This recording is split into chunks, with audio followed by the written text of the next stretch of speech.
નમસ્કાર, સવારના 11 વાગી રહ્યા છે. આપ જોઈ રહ્યા છો TV9 સમાચારો સાથે હું છું માનસી સોની અને મોટા સમાચાર કચ્છથી ફરી એકવાર ફરી વળ્યું છે દાદાનું બુલડોઝર. કંડલા પોર્ટના ક્રીક વિસ્તારમાં દબાણો દૂર કરવામાં આવ્યા છે. પોર્ટની આસપાસ આવેલા બન્ના વિસ્તારમાં દબાણ હટાવવાની કામગીરી શરૂ કરવામાં આવી. ચુસ્ત પોલીસ બંદોબસ્ત વચ્ચે દબાણો હટાવવાનું શરૂ કરવામાં આવ્યું છે. પોર્ટ એરિયાની આસપાસ આવેલા ઝૂંપડાઓ પણ દૂર કરવામાં આવશે. અંદાજિત 350 થી વધુ ઝૂંપડા દૂર કરશે પોર્ટ. દબાણો હટાવવાના આકાશી દ્રશ્યો પણ સામે આવ્યા છે. CISF પોલીસ બંદોબસ્ત સાથે આ કાર્યવાહી કરવામાં આવી રહી છે. ગેરકાયદે બાંધકામોને હવે દૂર કરવામાં આવશે અને સરકારી જગ્યાઓ ખુલ્લી કરવામાં આવશે. તંત્રની અને સરકારની આ સૌથી મોટી કાર્યવાહી, જ્યાં કંડલા પોર્ટ નજીક દબાણો દૂર કરાશે. એશિયાનો સૌથી મોટો પોર્ટ છે કંડલા પોર્ટ, જ્યાં તમામ એક્સપોર્ટ ઇમ્પોર્ટ થાય છે. ભારે માલવાહક જહાજો અહીં આવે છે અને અહીંથી એક્સપોર્ટ ઇમ્પોર્ટ અન્ય દેશોમાં મોટા પાયે થતું હોય છે. ત્યારે ગેરકાયદે દબાણોને લઈને આ મોટી કાર્યવાહી કરવામાં આવી. અંદાજિત 350 થી વધુ ઝૂંપડાઓ દૂર કરવામાં આવશે. સાથે કંડલા પોર્ટના ક્રીક વિસ્તારમાં જે ગેરકાયદે અન્ય દબાણો છે તે દબાણો પણ દૂર કરવામાં આવશે.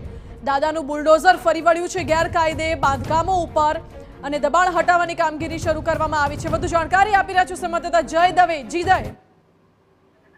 જે ચોક્કસથી ખાસ કરીને જ્યારે કચ્છ સરહદી જિલ્લો છે ત્યારે બે મહત્વના પોર્ટ છે તેની સુરક્ષાની જવાબદારી છે તે પણ ખૂબ જ અગત્યની હોય છે. ચોક્કસથી આજે કંડલા દીનદયાળ પોર્ટ ઓથોરિટી છે તેની એરિયામાં આવતા જે બન્ના વિસ્તાર છે ત્યાં લાંબા સમયથી ઝૂંપડાઓ બનાવવામાં આવી રહ્યા હતા અને તેની સંખ્યા છે તે દિવસે દિવસે વધી જઈ રહી હતી. બે એરિયા છે જે કંડલા પોર્ટ દીનદયાળ ઓથોરિટીના જે એન્ક્રોચમેન્ટ એરિયા છે તેની અંદર આવે છે અને ત્યાં લાંબા સમયથી આ દબાણો થયેલા હતા. અંદાજે 350 થી વધુ ઝૂંપડાઓ છે કે જેને અગાઉ અનેકવાર કંડલા પોર્ટ દ્વારા મૌખિક જાણકારી આપવામાં આવી હતી અને ત્યારબાદ નોટિસ પણ કરવામાં આવી હતી, પરંતુ આ નોટિસનો કોઈ જવાબ ના આપીને દબાણો દૂર ન થતા અંતે આજે કંડલા પોર્ટ ઓથોરિટીએ છે તેમને પોલીસ અને CISFના ચુસ્ત બંદોબસ્ત સાથે દબાણ હટાવવાની જે કામગીરી છે તે શરૂ કરી છે. ચોક્કસથી ખાસ કરીને જે ક્રીક એરિયા છે ત્યાં સુરક્ષાની સાથોસાથ જે પોર્ટ એરિયામાં પાણી ભરાવાની કેટલાક વિસ્તારોમાં સમસ્યા હતી તેના માટે પણ આ ઝૂંપડપટ્ટી વિસ્તાર છે તે જવાબદાર હતી. તેથી આજે તંત્રએ નોટિસ ફટકાર્યા બાદ કાર્યવાહી છે તે શરૂ કરી છે અને બન્ના વિસ્તાર તથા તેની પોર્ટ એરિયાની બાજુમાં આવેલા અન્ય જે વિસ્તાર છે ત્યાં 50 ઝૂંપડાઓ ઉભા કરી દેવાયા છે. તમામ ઝૂંપડાઓ અને જે નાના મોટા દબાણો છે તે આજથી દૂર કરવાની કામગીરી છે તે શરૂ કરવામાં આવી છે. જી જય, દબાણ હટાવવાની કામગીરી શરૂ કરાઈ છે. અંદાજિત કેટલી જમીન ખુલ્લી કરવામાં આવી છે અને હવે આનાથી કંડલા પોર્ટને કેવી અસર થશે?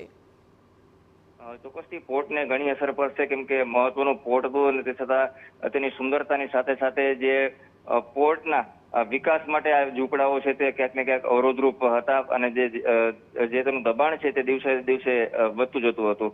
ચોક્કસથી જોઈ શકાય છે દ્રશ્યમાં તે રીતે 350 જેટલા ઝૂંપડાઓ છે તે આ એરિયાની અંદર ઉભા કરી દેવામાં આવ્યા હતા, જે આજે દૂર કરવાની કામગીરી છે તે શરૂ કરવામાં આવી છે. જી જય, આભાર આપનો. એટલે લગભગ 350 જેટલા ઝૂંપડાઓ છે જે ગેરકાયદે પોર્ટની આસપાસ ઊભા કરી દેવાયા હતા, જે પોર્ટના વિકાસ માટે અવરોધો ઊભા કરતા હતા. ત્યારે તંત્રની આ મોટી કાર્યવાહી, જ્યાં હવે દબાણો ખુલ્લા કરવામાં આવી રહ્યા છે.